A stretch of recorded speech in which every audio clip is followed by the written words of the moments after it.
Now, I mean, you're gonna read all sorts of things and watch videos on perfect food plots. I didn't have the time, money, or energy to do that here. Hey, is your deer hunting land not everything you want it to be? You know, there are certain things you can do that don't cost a lot of money, that you can take that piece of fallow ground and make it fantastic.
You know, we often talk about the average guy or gal and how they can become a better deer hunter by doing this, that, or the other thing. And it's the same thing with land management. You know, you don't have to own hundreds of acres of land, and you don't have to have all this expensive equipment. Maybe have a couple friends that you can call in some favors, and you can take a piece of nondescript land and turn it into a real deer hunting paradise with just a few easy steps.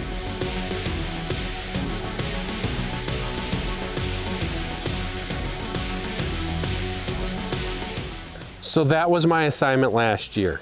Take a fallow piece of ground. It has not been farmed. It used to be farmland. It hasn't been farmed in 20 years or more. We hadn't seen a deer on it in a long time, several deer seasons. See if we could take that piece of fallow ground, a few simple steps, put in a couple small food plots, and see if that could help our deer hunting experience. Oh my gosh, did it ever.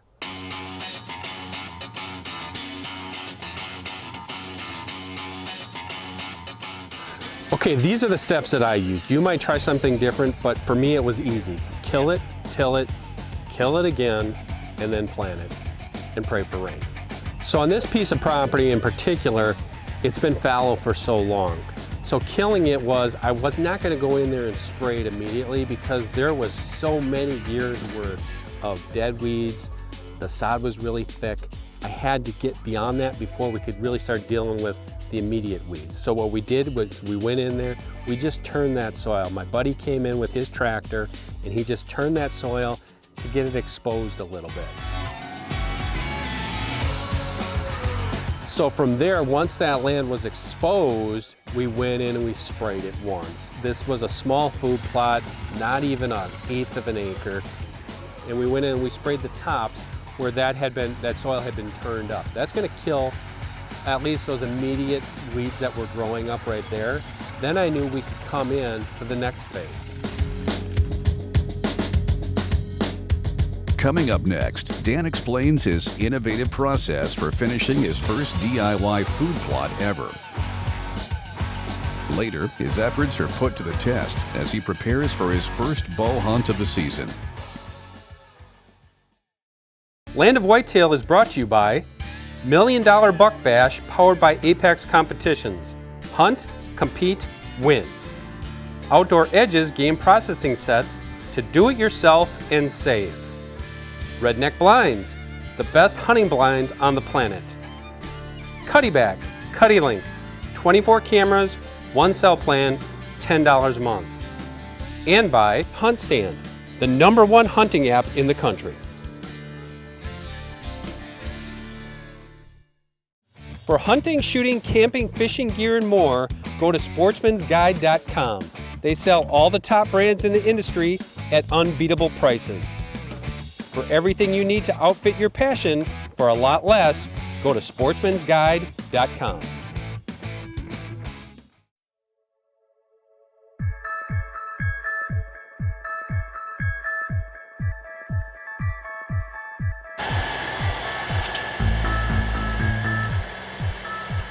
So steps 1 and 2, turn the soil, got that sod exposed. Step 2, we killed the weeds with the first round of glyphosate. The next round we went in and he came back and we tilled it again, and we got a really nice seed bed for what we had. Now, I mean, you're gonna read all sorts of things and watch videos on perfect food plots.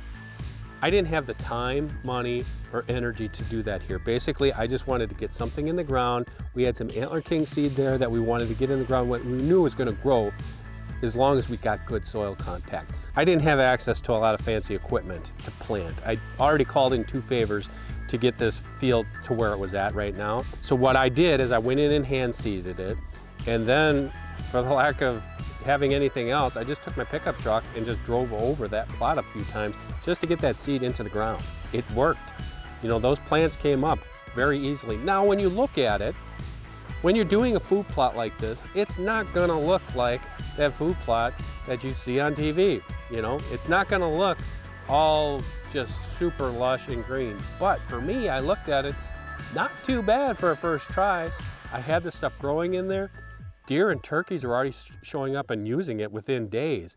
That's the interesting thing about deer behavior. If you turn soil, where soil has not been turned in a long time, those deer are curious just like cats. They came in and they were investigating that. I had cutty back photos of those deer within a day or 2 of the first turning of the soil. Well, can you imagine once we got that plot planted and the stuff started growing, it was a magnet. I was seeing deer like never before. And let me tell you, this land was a dead sea for wildlife before we did that.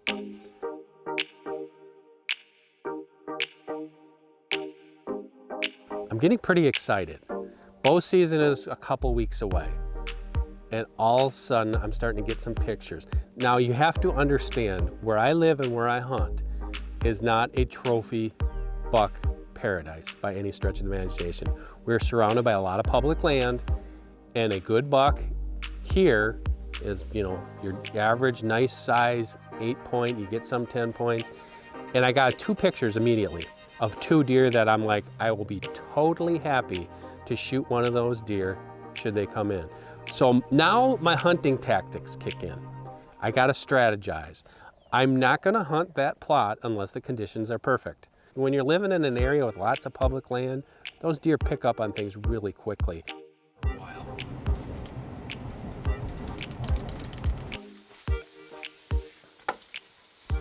So it took about a week before the conditions were perfect.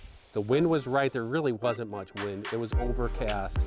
It was a good day for deer to be moving, and it was gonna be a good afternoon.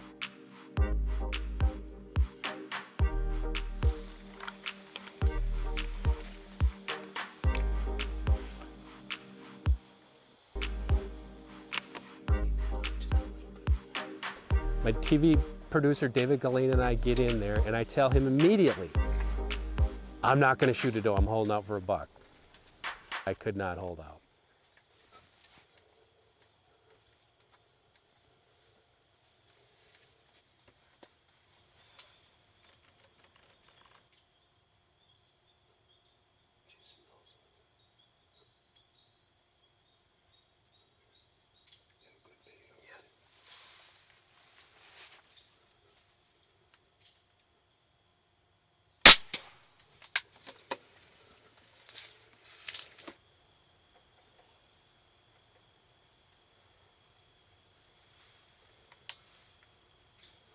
Just made venison. Fabulous. But it's early. We've got a big doe on the ground. I know we do. But now we're gonna hunt for a buck. Did I screw up by killing that doe? I don't think so, because my strategy here was not a lot of noise. That crossbow does not make hardly any noise at all. She runs off. There's no other deer in the field. Calm down, sit tight. I'm gonna wait an hour anyways before I'm even gonna think about trailing a deer with a bow or a crossbow. And that strategy really paid off. Stay tuned. Up next, Dan doesn't have to wait long until a couple of bucks start hitting the food plot. Let's see if his level of restraint is any better than it was with that doe. Probably not.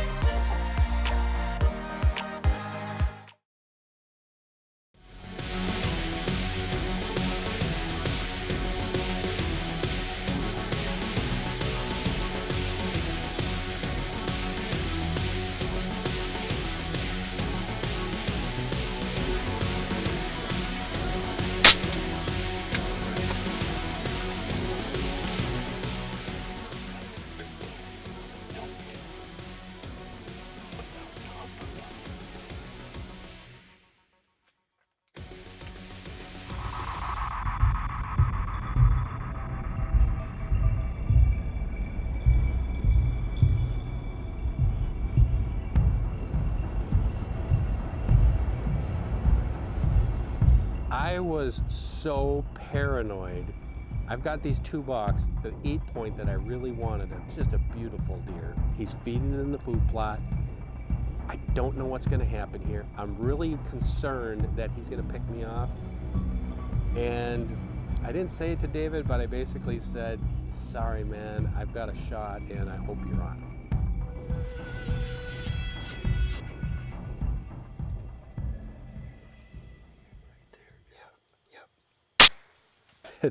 Sorry, man. He had to take his camera off the tripod. That's on me, my bad. But when I saw that fletching go behind that deer's shoulder, I knew the celebration was on. You gotta understand. I've hunted this land for 22 years. He just crashed. Yes, he just crashed. I've hunted this land for 22 years. It's been fallow for more than 2/3 of that. We never hardly saw a deer. We got some early. This used to be alfalfa 20 years ago. I just shot a big doe and a really nice buck.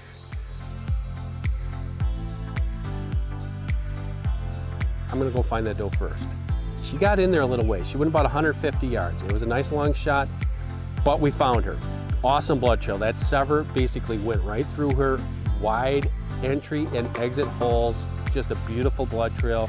We recover the doe, get her back to the edge of the field. Now it's time to look at arrow number 2. And that's what you call fabulous. That's Antler King honey hole. I will say it a million times because this stuff was super easy to grow. I have never planted a food plot by myself.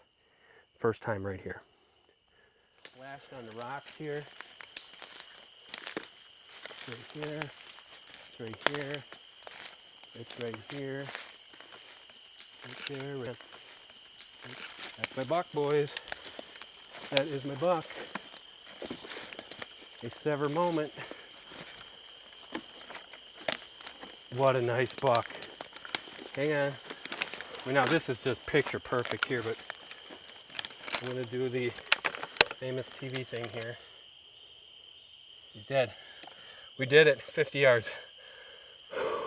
Just super brow tines, and I am super happy. What a pretty buck. That was the exit. He was quartering away. I don't know where the arrow is. To my friends, William and Mary, thank you so much for allowing us to hunt this land. Your parents had this land and they loved this land, and you still love this land, and my family loves this land, and we feel very, very blessed that we can take part in moments like this under the Creator. Dear Lord, thank you for this wonderful day. Thank you for this wonderful gift. May this buck's memory nourish our souls, and may his body nourish our bodies. And this we pray through Jesus in his name, amen. Land of Whitetail is brought to you by Easton. Get armed and deadly with Easton FMJ arrows. Scent Killer Gold with Hunt Dry Technology Plus. Apply it, dry it, and go hunt. 10-point crossbow technologies. There is no substitute. Sever broadheads. Straight through it. And by Exodus Broadheads by Quality Archery Designs. American made tough. If you can break it, we'll replace it. Hunt Stand, the #1 hunting app in the country.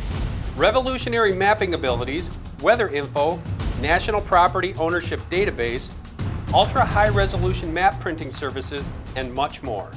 Download it free today from the Apple App Store or Google Play. Hunt Stand. Upgrade your arsenal. You know, you can build your own arrows and it's not that hard. It's a lot easier than you think. 4 simple steps.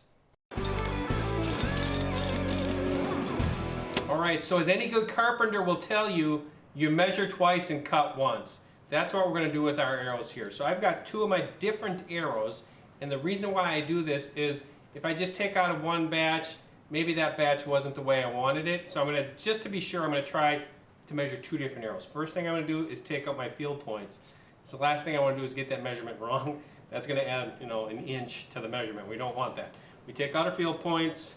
These 2 arrows, this is a T64, this is a 5mm FMJ. Yeah, those are right on the money. Same length. So I know I'm good to go there. Take one of those arrows, and this saw is one of the best things I've ever invested in. It has a guide on here that allows me to lock it in, and I can measure the arrow from the nock point to the blade, and we line that up with our blade. We're all good to go. That's all set. We know what our length is, and now let's get to cutting our brand new arrows.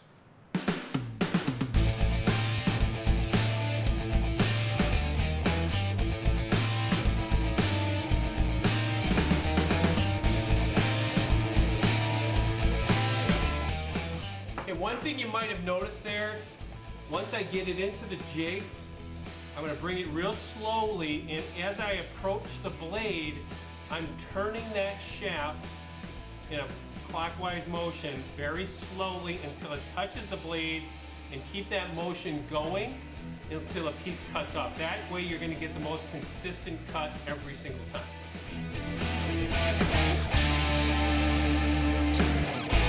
Now that we have our arrows cut, we need to prep those ends that were cut. So we can put the inserts in, and they're going to glue in properly, and we're going to remove any burrs on the outside of the shafts that were cut. So let's get to that end of the process.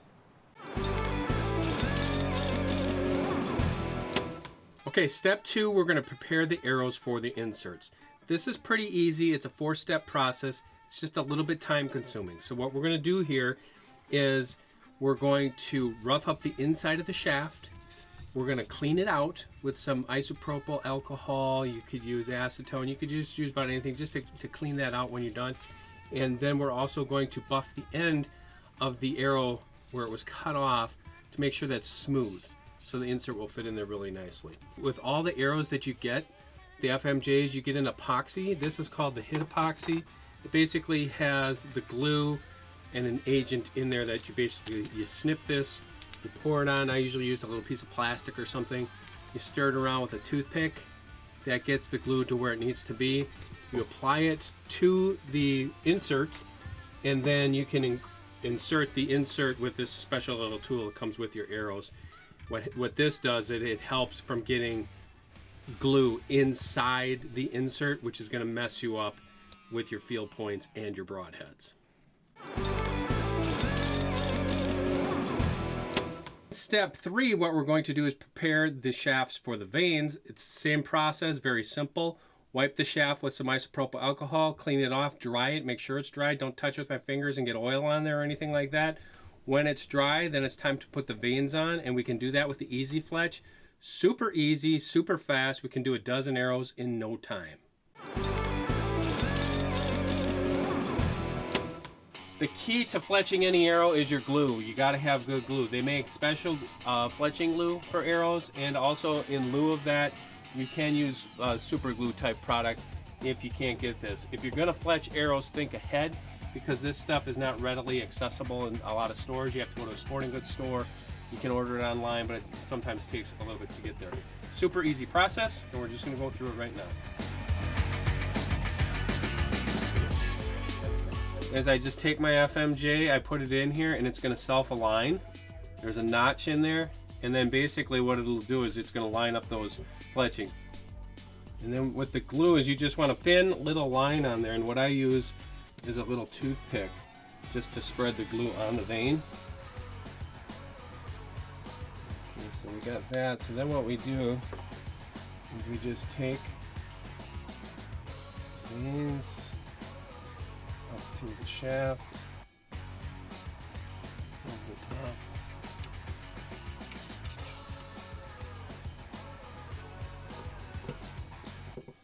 Secure it down, and then what we're going to do is we're going to release that spring so it tightens. It depends upon what glue you use as far as how fast that's going to set.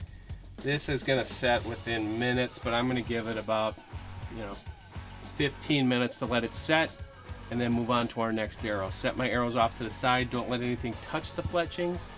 It's as simple as that. So take a little time this summer, fletch yourself up a new dozen arrows, and have fun practicing.